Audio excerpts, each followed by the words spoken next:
ایران امریکہ جنگ بہت ہی خطرناک مرحلے میں داخل ہو گئی ہے۔ پچھلے کچھ دنوں میں اب لگ رہا ہے کہ جو ڈپلومیسی تھی اس کی ونڈو بہت تیزی سے بند ہوتی نظر آ رہی ہے، اور ابھی کچھ دیر پہلے ڈونلڈ ٹرمپ نے میڈیا سے بات کرتے ہوئے واضح کیا کہ اگر ان کو قطر، سعودی عربیہ اور یو اے کے سربراہان کی بات نہ ہوتی تو شاید وہ 1 گھنٹے پرے تھے فیصلہ کرنے کے جنگ دوبارہ شروع کر دی جائے۔ انہوں نے کہا بہت خطرناک مائنڈ کے لوگ ہیں ایران کے، ان سے شاید اب بات چیت نہ ہو سکے، میں آخری موقع دے رہا ہوں۔ جب ان سے پوچھا گیا کہ اب یہ کتنے دن چلے گی تو انہوں نے میکسیمم 4-5 دن کا اندیا دیا۔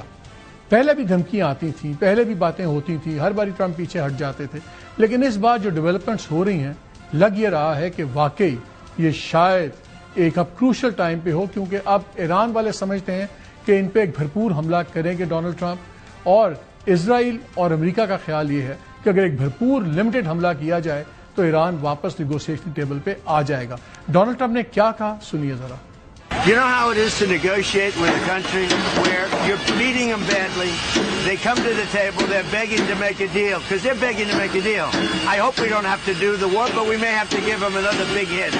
We may have to give them another big hit. I'm not sure yet. You'll know very soon. They want to have a nuclear weapon to blow up the Middle East and to blow up, frankly, the world. It's not going to happen. How long did they know that you were planning the Gulf War? They knew I was getting ready to attack. I didn't tell them. I never tell anybody when. You're in constant contact? I never tell anybody when, but they knew that we were very close. I would say I was an hour away from making the decision to go today. And we would probably not be talking about a beautiful ballroom today. We'd be talking about that. And no, I had made the decision.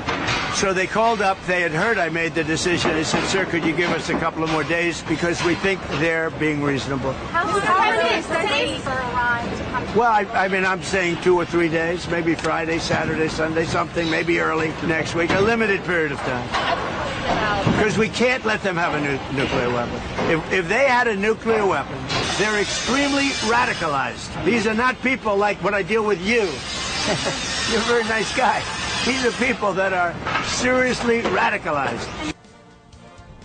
Clearly Trump اب frustrate ہوتے جا رہے ہیں اور ان کی patience ختم ہوتی جا رہی ہے۔ خیر اس پہ بات کریں گے، لیکن امپورٹنٹ بات یہ ہے کہ جو خبریں اب نکل رہی ہیں وہ پاکستان میں بڑی پریشان کن ہے۔ یہ لگ رہا ہے کہ آئی ایم ایف کے ساتھ یہ طے پا رہا ہے کہ 1100 ارب کے نئے ٹیکس لگائے جائیں گے، 259 بلین، تقریباً 260 ارب پیٹرولیم لیوی میں اضافہ ہوگا، اور اس کے علاوہ تو اور بھی بہت سی شرائط ہیں جو مانی جا رہی ہیں۔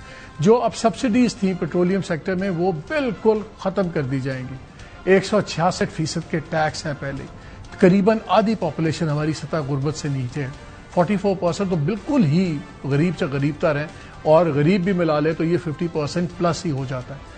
لوگ پہلے ہی بالکل لوگوں کا گھر چلانا ناممکن ہوا ہوا ہے۔ گورنمنٹ کی باتیں سنیں تو وہی باتیں ہیں، اسٹیبلائزیشن ہو رہی ہے۔ یہ گورنمنٹ آج سے نہیں بیٹھی، 1.5 سال سے نہیں بیٹھی ہوئی، یہ 24 کی گورنمنٹ نہیں ہے، یہ 2022 سے یہی گورنمنٹ ہے۔ ٹھیک ہے اس کی کمپوزیشن چینج ہوتی رہی، کبھی ہم اس کو پی ڈی ایم 1 کہتے تھے، کبھی پی ڈی ایم 2 کہتے تھے، لیکن وہی وزیر اعظم ہیں، وہی ان کی کابینہ ہے معمولی رد و بدل کے ساتھ۔ تو یہ دیکھا جائے تو 4-5 سال ہو گئے ان کو حکومت میں۔ یہ کیا اسٹیبلائزیشن کا منترا ہے یا نالائکیاں ہیں ڈپارٹمنٹس کی؟ ٹیکس 3-4 سال سے اپنے ٹارگٹ مس کر رہا ہے، ہر چیز میں آپ دیکھیں کوئی ایفیشنسی گورنمنٹ کی نہیں بڑھی، نقصانات میں اضافہ ہے، اکانومی ایک سلائیڈ کے اندر ہے۔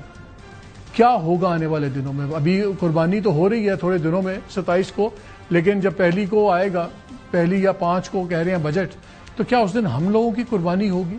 یہ میرا خیال ہے زیادہ ارجنٹ میٹر ہے، کیونکہ اس کا ہم سب کی روزمرہ زندگی تو دور کی بات ہے، ہمارا اب سروائیول اس ملک میں لوگوں کا خطرے میں آ گیا ہے۔ کہاں جیے؟ اس پیٹرول اگر اس میں اور اضافہ ہوتا ہے تو شاید لوگوں کے پاس پیٹرول گاڑیوں میں ڈالنے کے لیے، موٹر بائک کے لیے نہیں ہوگا، اتنا ہی ہوگا کہ اپنے اوپر ڈالیں، اہل خانہ پہ ڈالیں اور پھر کوئی مکتی حاصل کریں۔